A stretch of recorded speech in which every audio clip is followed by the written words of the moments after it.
The explosion shook the earth beneath me, sending shards of coral rock raining down into our makeshift trench on Saipan, where the bitter tang of gunpowder mixed with the metallic taste of blood from my bitten lip. I had been conscripted months earlier, leaving behind the family import shop in Osaka, where shelves once groaned under tins of rare teas and silks. But now, in February 1945, wartime rations had reduced our meals to watery rice porridge laced with weeds. Each spoonful, a reminder of deprivation's sharp edge.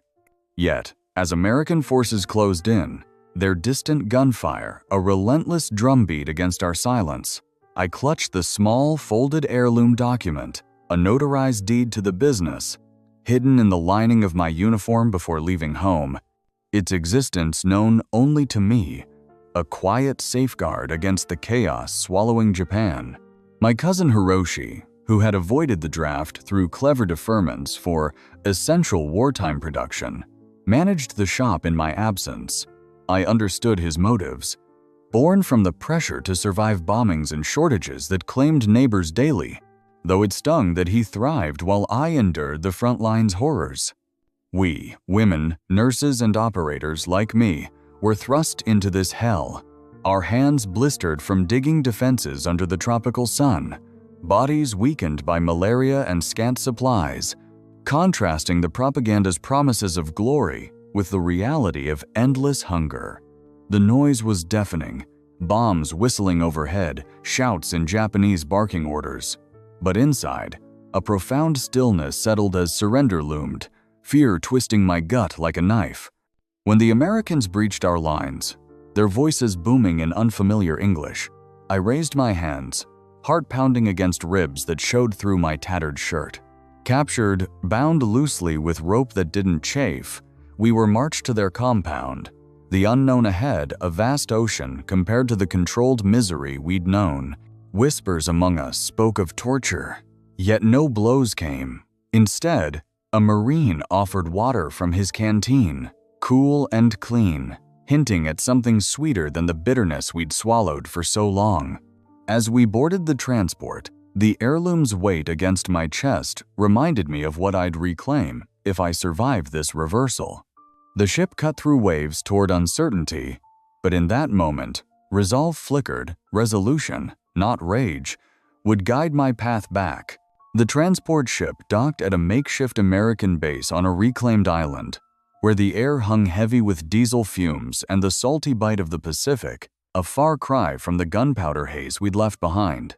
Yet, as guards herded us into barbed wire enclosures under floodlights that pierced the night like accusatory fingers, the real shock came not from chains or interrogations, but from a simple tin cup passed through the fence, inside a scoop of vanilla ice cream, melting quickly in the tropical heat, paired with a glass bottle of Coca-Cola, its red label crisp against the condensation.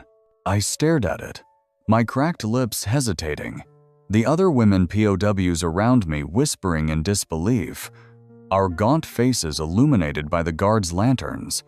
Then, spooning that first bite, the creamy chill exploded on my tongue, sweet and rich, like nothing from our rationed world of bitter herbs and stale bread, tears streaming down my cheeks unbidden, not from pain, but from this overwhelming burst of indulgence that cracked open the shell of survival. We cried openly that evening, a chorus of muffled sobs echoing against the canvas tents, contrasting the stoic silence we'd maintained under Japanese command with this raw release in enemy hands. Tears for lost years, for families presumed grieving, but mostly for the humanity this sweetness restored. The Coca-Cola fizzed sharply, caramel notes dancing with a tang that washed away months of dust and despair, each sip a promise that life held more than endurance under the Geneva Convention's guidelines, which the Americans referenced in clipped announcements over loudspeakers. Such treats were part of morale efforts for prisoners. A realism I later learned came with strict protocols, no coercion, just calculated kindness to encourage cooperation. My fingers, still trembling from the cold bottle, traced the heirloom document hidden in my lining, its edges worn but intact, stirring thoughts of the shop Hiroshi now controlled, his wartime deferments allowing him to safeguard it amid air raids that leveled blocks in Osaka. In that moment, amid the clink of spoons on tin and the guards' casual chatter in English, a reframe took hold. This wasn't defeat, but a doorway to abundance I'd import myself one day.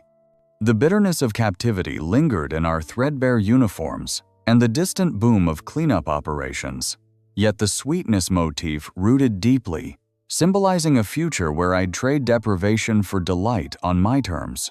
Resolution, not revenge, crystallized as I wiped my eyes, vowing silently to turn this taste into a legacy. The camp's routine settled in, roll calls at dawn, basic medical checks, but that night, hope tasted real, pulling me toward repatriation's uncertain horizon. The tears dried, leaving salt on my skin, but the flavor of possibility endured, ready to fuel the quiet steps ahead. Repatriation papers finally stamped after months of processing.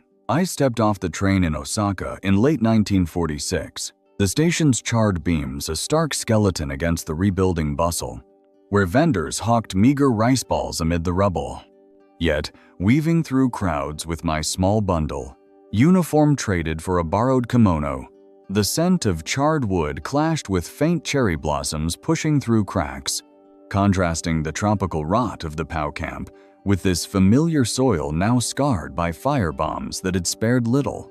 My heart quickened at the thought of home, the import shop on the corner of Dotonbori, its pre-war shelves lined with exotic tins and fabrics that brought whispers of the world beyond Japan. Then, I managed it with pride, balancing ledgers late into the night, tasting samples of imported chocolates that melted sweetly on the tongue, a rarity in those tightening years before conscription.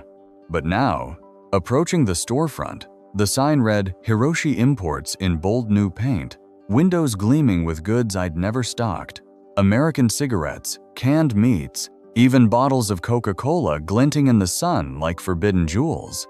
Hiroshi had expanded during the occupation, his deferments allowing him to pivot to black market deals that fed the chaos, a plausible motive rooted in sheer survival as Allied raids leveled competitors, and hunger gnawed at everyone. I didn't fault his instinct to protect the family asset, yet it hollowed me to see my name erased from the faded awning. Inside, he greeted customers with boisterous laughs, his suit crisp against my threadbare sleeves, the noise of transactions drowning the quiet efficiency I'd built. Ledgers once meticulous under my hand, now bloated with hasty scrawls, artifacts of his opportunistic grasp. Pushing open the door, the bell's chime cut through like a memory, and there he was, turning with a flicker of shock before masking it with a hug that smelled of new cologne. "Cousin, we thought you lost," he boomed, but his eyes darted to my gaunt frame, humanizing the moment with genuine relief mingled with calculation.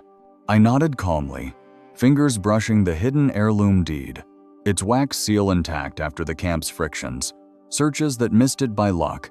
Pre-war, our life hummed with promise.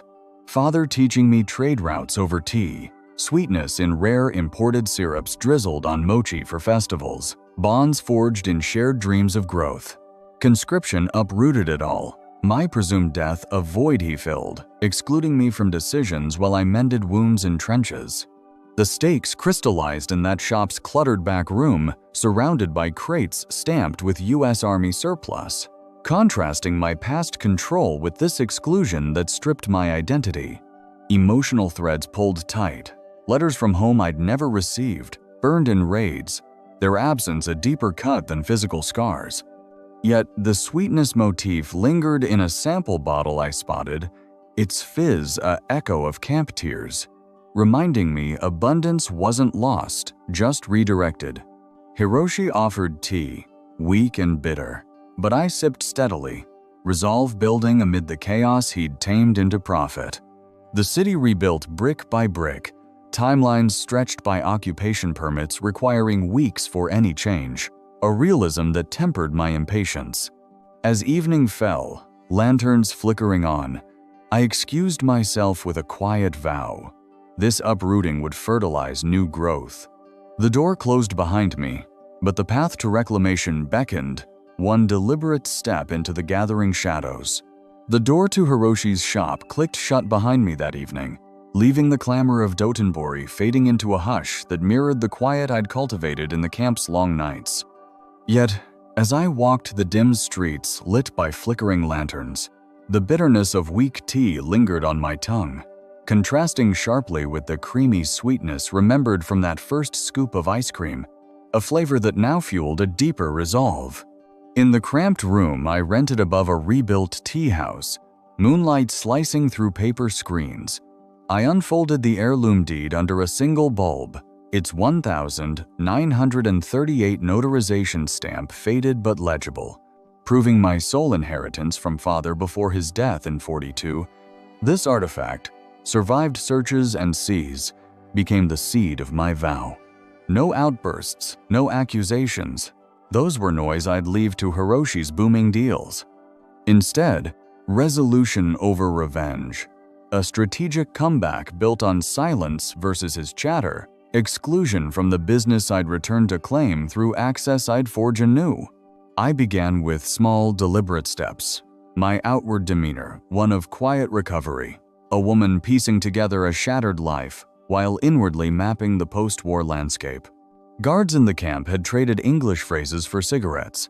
I practiced them now, rolling words like import license and trade agreement off my tongue, noting trends from overheard occupation radio broadcasts about America's consumer boom, cars, appliances, and yes, those bottled delights that made POWs weep.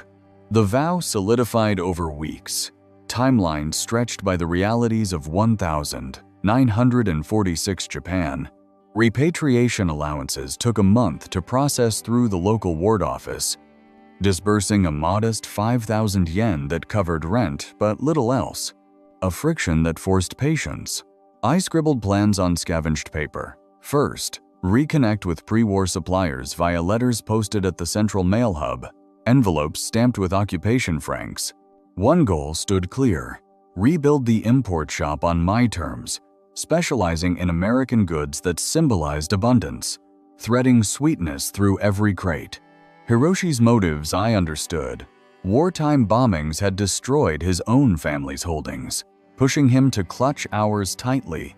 A human drive for security that didn't excuse the erasure of my name from ledgers I'd balanced meticulously. If you've ever felt stripped of your power, pause here. What's one small step you can vow today? For me, it was enrolling in a free English class at the community center, run by a kindly American sergeant, where chalk dust hung in the air like promise. Artifacts accumulated quietly, a notebook of phrases, a borrowed magazine clipping on Coca-Cola distribution networks, each a weapon sharper than shouts. Passive survival in camp had honed endurance. Now, active planning ignited control, past deprivations yielding to future plenty. The city's reconstruction hummed outside, scaffolds rising, permits filed in triplicate at City Hall. Another realistic delay of weeks, but my path clarified in the stillness. By dawn, the vow was set: silence as strategy, sweetness as motif, resolution as blade. The heirloom rested refolded, but the real work beckoned, gathering evidence in the shadows, one calculated thread at a time. The tea house stirred below, yet my focus sharpened, pulling toward the orchestration ahead. The vow from that moonlit room lingered like the aftertaste of Coca-Cola, sharp, invigorating, pulling me into action as dawn broke over Osaka's rebuilding rooftops. Yet, while Hiroshi's shop buzzed with noisy haggling and clinking coins, my orchestration unfolded in silence, a web of quiet threads spun from the shadows versus his spotlight. I started small, leveraging the English I'd practiced. A letter to a former supplier in Yokohama, posted at the central office where lines snaked for hours. A friction of occupation-era mail delays that tested patience but built resolve. Within weeks, replies trickled in. Yellowed envelopes with postmarks from 1,947 containing catalogs of American exports pages dog-eared at sections on beverages and confections. Outwardly, I played the recovering returnee, nodding politely at neighborhood gatherings where whispers of my miraculous survival circulated. But inwardly, the strategy montage accelerated. Mornings poring over occupation newsletters at the public library, afternoons in discreet meetings with trade contacts introduced by the sergeant from class. One key artifact emerged: a business registration form filed at the ward office on the 15th of March, 1947, time-stamped 2:17 p.m., costing 800 yen in fees that ate into my allowance, establishing Sakura Imports as a shadow entity. Separate from Hiroshi's grasp, calls came next, using the tea house's shared phone, a crackling line to a U.S. Army surplus officer in Tokyo, negotiating samples of Coca-Cola syrup, his voice warm with Midwestern drawl contrasting my precise Japanese-accented English. Screenshots weren't digital then, but I kept meticulous equivalents, carbon copies of invoices, pressed flat in a locked tin box under my futon, receipts yellowing from humidity. I sourced ice cream makers through a black market contact turned legitimate, his warehouse in Kobe reeking of vanilla extract, a sensory nod to the sweetness motif that threaded my plans. Deprivations end in every chilled crate. Think about your own comeback. What evidence would you gather first? For me, it was hiring a private investigator, a discreet former policeman named Tanaka. Paid 10,000 yen upfront in crisp occupation script, his reports delivered in plain envelopes over tea, pages detailing Hiroshi's filings, fraudulent affidavits claiming my death based on a forged military notice from 45. The pattern interrupt hit like a quiet thunderclap. Tanaka's findings uncovered a misfiled probate document at the district court, dated April 1946, where Hiroshi declared the shop unclaimed, but cross-referenced with camp records I obtained via a Red Cross liaison, proving my survival. Small frictions abounded. Bureaucratic holds on document releases taking up to 6 weeks, train delays amid fuel shortages, even a minor illness from Osaka's damp spring that sidelined me for days. Yet, control emerged from chaos.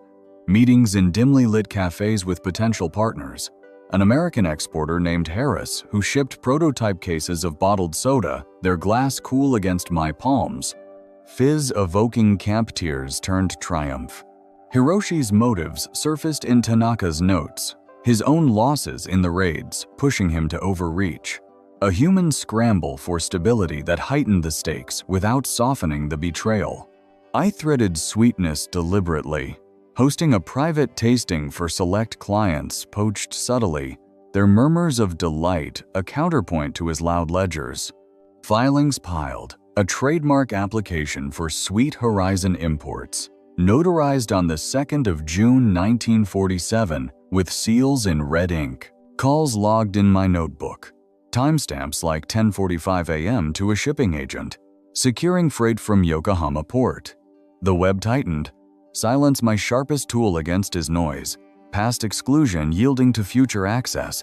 By summer's heat, the threads coalesced into a tapestry of evidence. The PI's final report, a bombshell tucked safely away. Hiroshi thrived unaware, but my quiet empire stirred, pivoting toward the moment I'd step from shadows into light. The tin box locked with a soft click, yet the real unveiling loomed, deliberate and unyielding. The quiet return. The tin box's lock clicked open one crisp autumn morning in 1947. Threads gathered into a bundle of irrefutable proof, propelling me from the tea house shadows into Osaka's widening trade circles.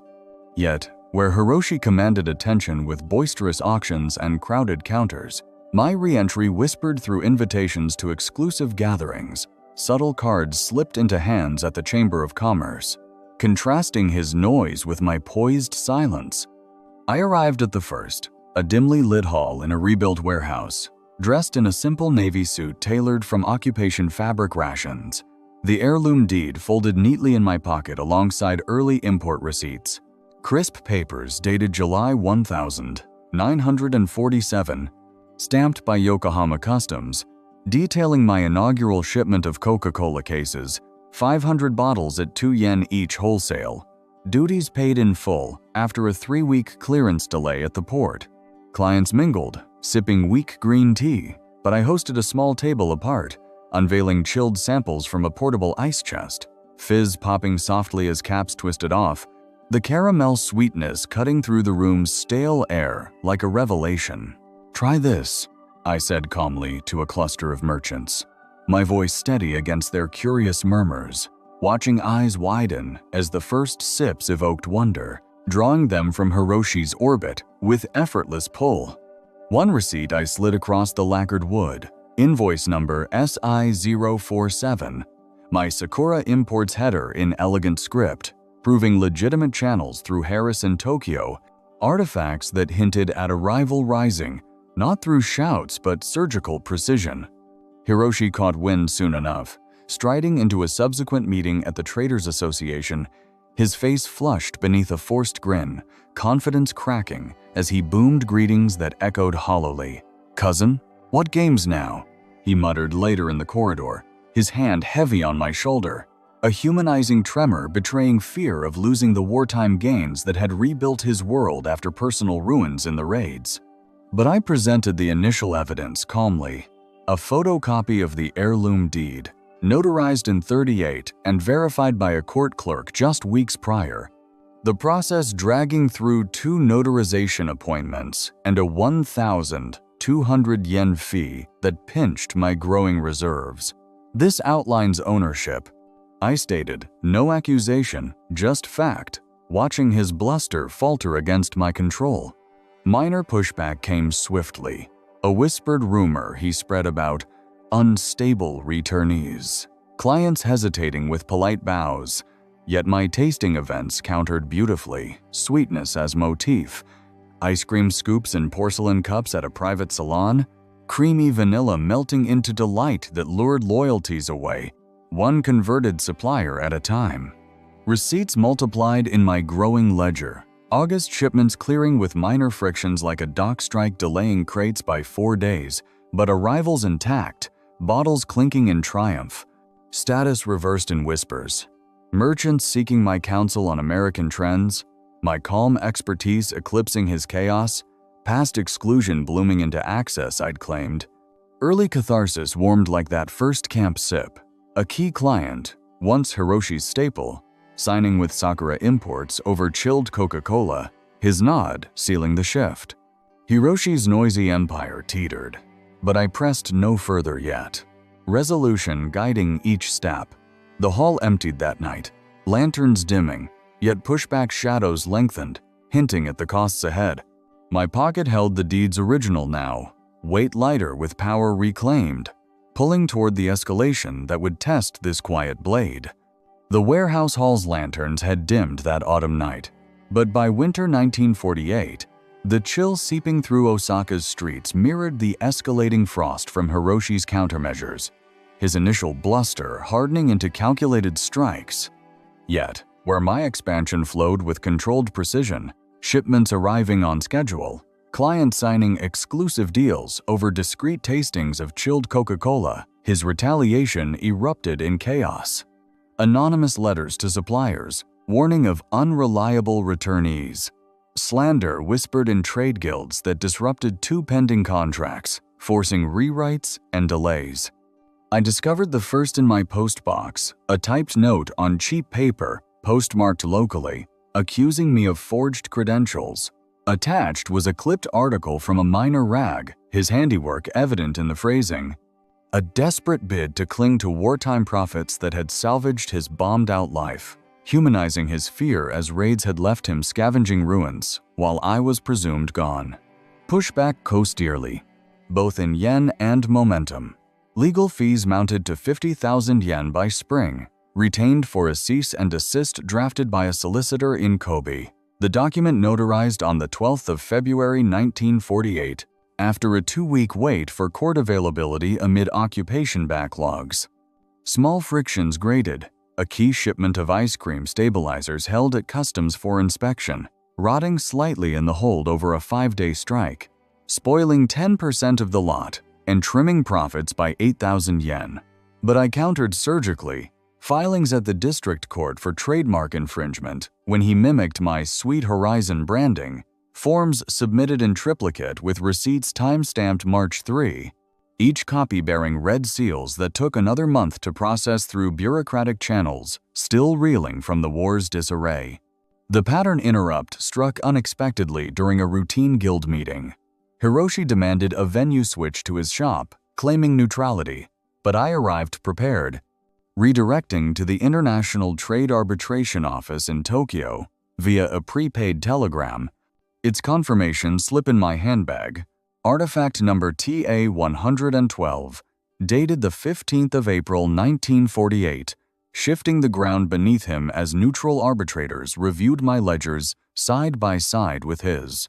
There, under fluorescent lights buzzing overhead, his chaotic stacks of hasty invoices contrasted my bound volumes, entries neat with dates and sums, imports totaling 200,000 yen in the past quarter alone, sweetness threaded in every line of vanilla extract and bottled fizz. He pushed back harder, retaining a lawyer who filed counterclaims of emotional distress, plausible given his losses, yet dismissed preliminarily after a hearing delayed by judge rotations. Another realism of the era's strained judiciary. Consequences rippled. A loyal client wavered, pulling a 15,000 yen order amid the rumors, but I reclaimed 2 more through private demonstrations. The creamy chill of samples melting doubts as effectively as it had in camp. Threatening letters escalated, one arriving May 20, smeared with ink blots, demanding I cede claims or face exposure. Tucked into my evidence folder alongside financial statements showing his dipping reserves, debts from overstocked surplus goods. Control versus chaos, my silence absorbed the noise, turning each strike into fuel, past vulnerabilities forging future armor. Arbitration loomed closer. Timeline stretched by required mediations every 6 weeks, but my blade sharpened in the wait. Hiroshi's empire cracked visibly, suppliers defecting with quiet apologies. Yet the costs weighed on me too, sleepless nights poring over projections. The motif of sweetness, a balm in stolen sips from prototype bottles.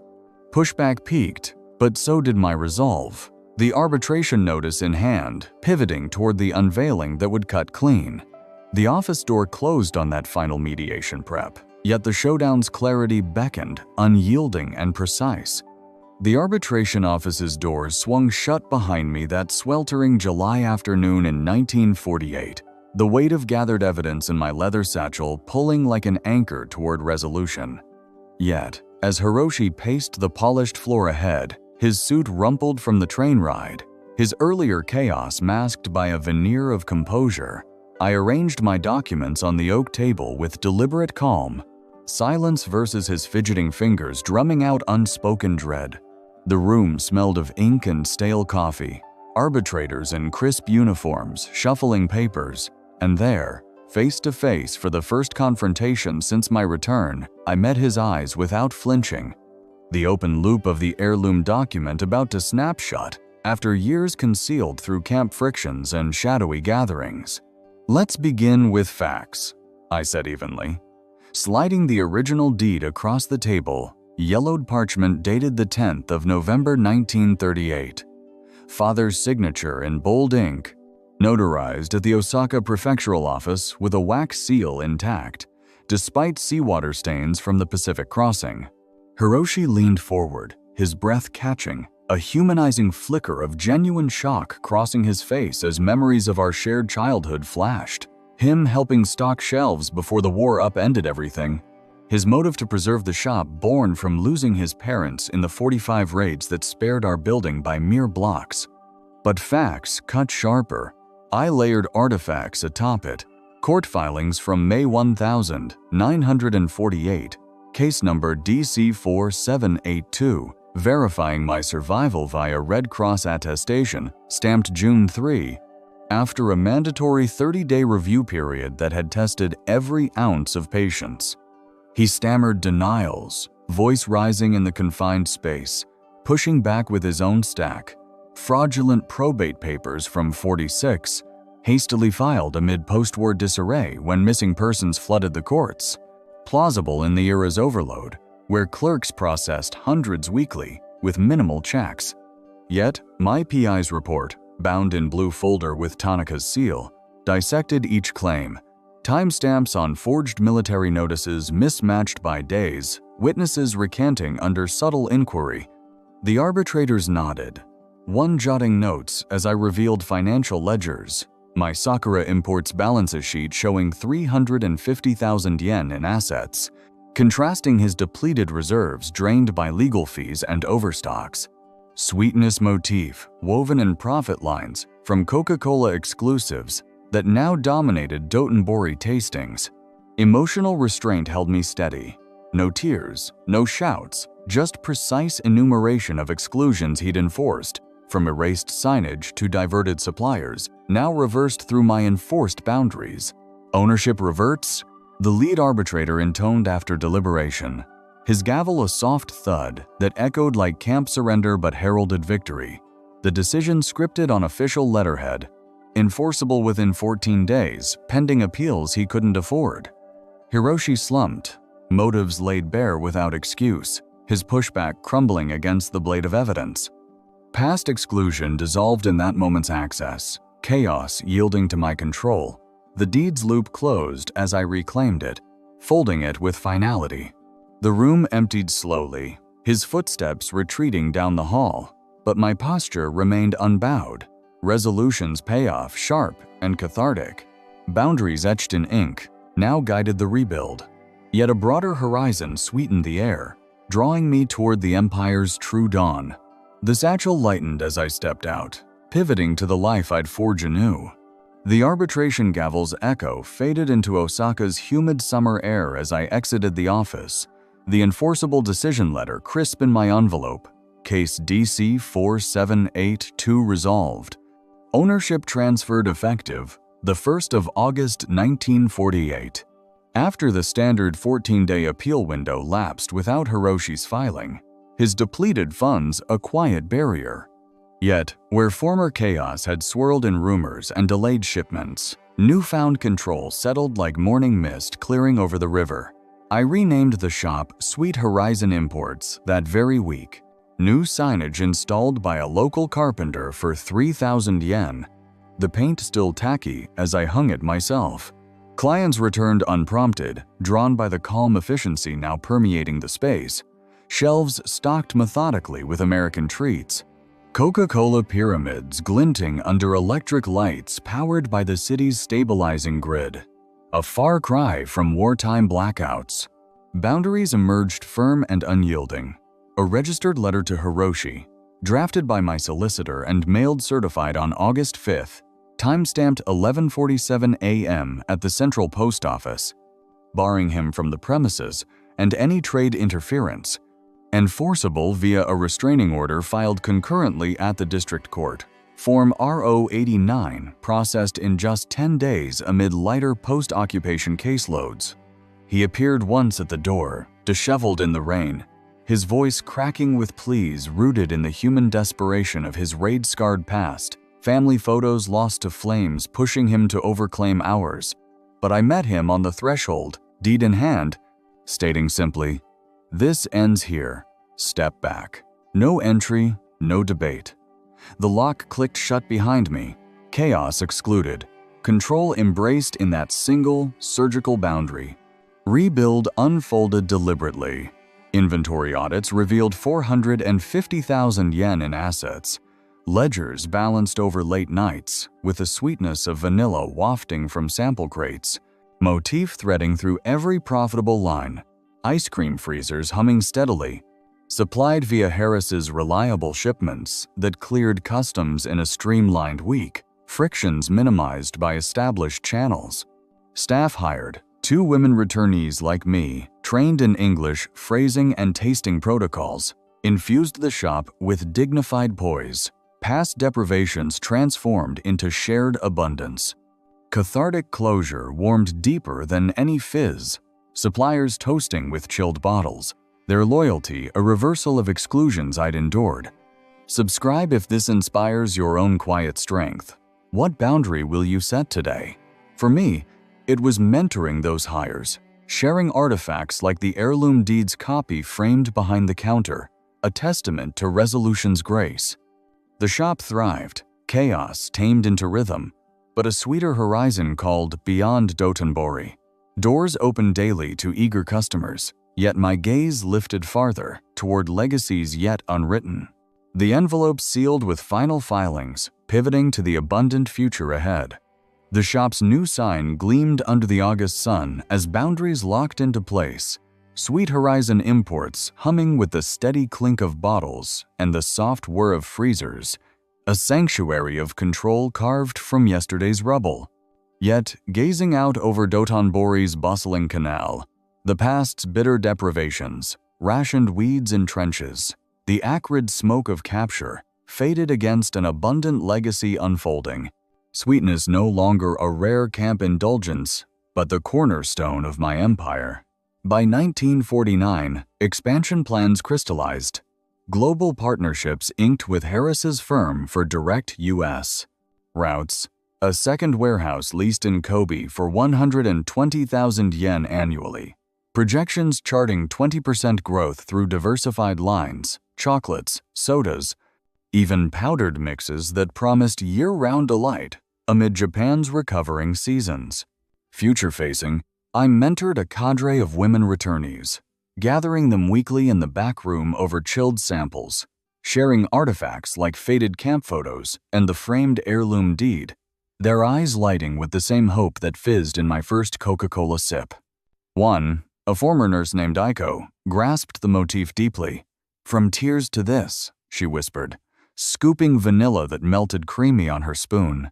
Threading our shared survival into strategies for their own ventures, applications for microloans through the new Women's Cooperative, forms filed at the bank with interest rates capped at 6% under reconstruction incentives, timelines realistic with approval waits of 4 to 6 weeks. Hiroshi faded into periphery, his occasional letters unanswered, motives acknowledged in silence but no longer staking claim. The stakes had reversed fully. Exclusion's shadow lifted by access I'd granted others. The empire sweetened further. Export trials to Taiwan, crates sealed with my logo, shipping manifests dated September 1000, 950 showing 50,000 yen in initial orders. Frictions like minor tariff hikes navigated with calm filings at the Trade Ministry. Abundance versus scarcity. Chaos resolved into harmony. My days balanced ledgers swollen to 800,000 yen in assets. Evenings plotting mentorship networks that would outlast me. I am the sweetness that survived the bitter. This identity reframed everything. Not victim, but architect of horizons where overlooked women tasted power's full flavor. Projections climbed steadily, mentors flourishing in branches I seeded, the motif eternal in every pore. Osaka's lights twinkled brighter now, but my vision stretched oceans wide, a legacy of quiet blades forging ahead. The canal reflected it all, yet the next chapter shimmered just beyond, ripe and waiting.